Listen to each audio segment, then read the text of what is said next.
बहुजन समाज की हर खबर पाने के लिए सब्सक्राइब करें अम्बेडकर पीपल्स वॉइस और बेल आइकन दबाएं।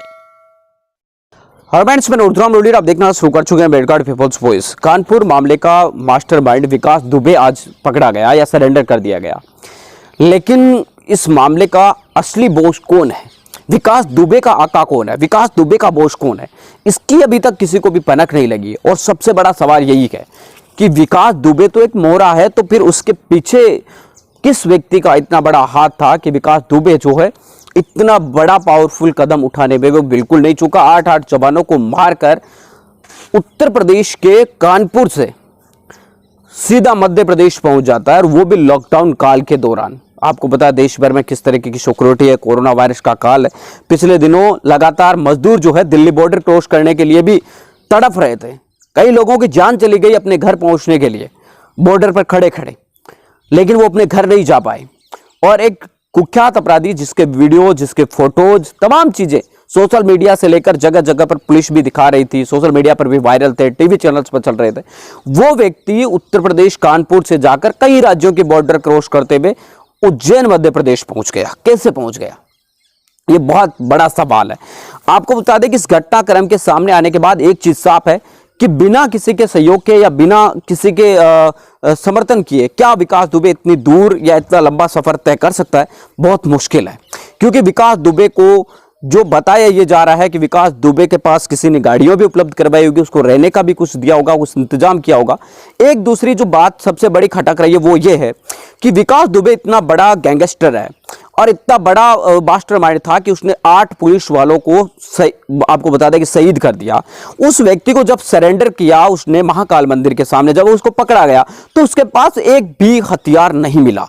किसी भी प्रकार का कोई हथियार उसको मिलने की जानकारी नहीं सामने आई, अभी तक कोई सामने नहीं आई है कि उसके पास किसी भी तरीके का कोई हथियार था।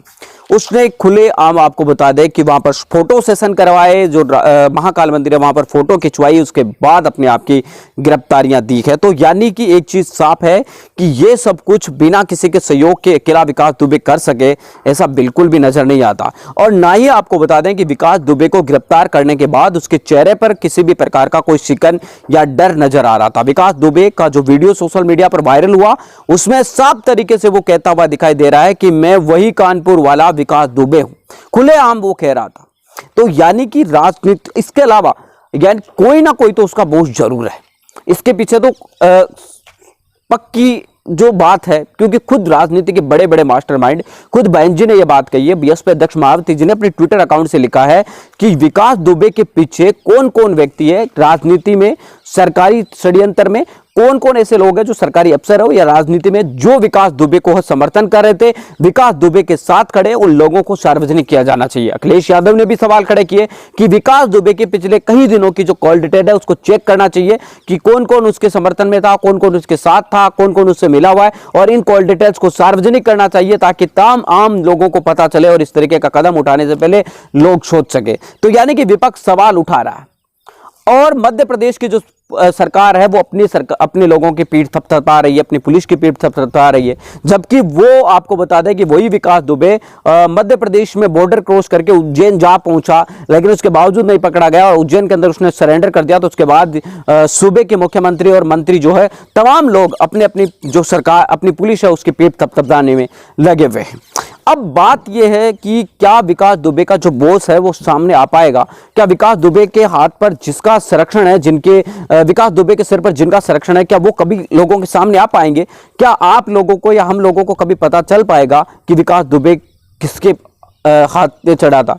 दूसरी बात आपको बताना चाहता हूं कि कांग्रेस पार्टी की तरफ से यह सवाल किया गया है कि विकास दुबे जिस तरीके से पकड़ा गया है उससे देखकर यह लगता है कि या ये सहयोग है या फिर कोई प्रयोग किया गया है। कांग्रेस के एक विधायक ने साफ तरीके से अपने ट्विटर अकाउंट से लिखा है कि जो मनोज सिंह यहाँ के एसपी है उज्जैन के, वो और इनके अलावा आपको बता दें कि वहाँ के जो पुलिस अधिकारी है वो देर रात उज्जैन मंदिर में पहुंचे थे। वहाँ पर उन्होंने मीटिंग की थी लेकिन महाकाल के दर्शन नहीं किए थे। और आपको बता दें कि कई सारे टीवी चैनल्स पर भी ये खबर चली है। और मीटिंग करने के बाद सुबह दूसरे दिन विकास दुबे है वो पकड़ा जाता है उसी मंदिर के बाद। तो क्या ये एक संयोग मात्र था या कोई प्रयोग किया गया था?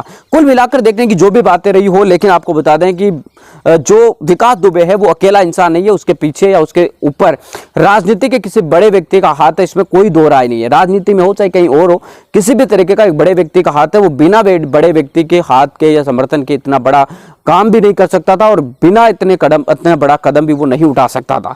अब देखना ये दिलचस्प होगा कि क्या विपक्ष की मांग को सरकार सुनेगी, क्या विकास दुबे का बोझ जो है वो सामने आ पाएगा। मिलेंगे इस नए वीडियो नए अपडेटों के साथ, तब तक आपसे लेते विदा। लाइक कीजिए, कमेंट कीजिए, शेयर करना बिल्कुल ना भूलें। अगर आपको वीडियो पसंद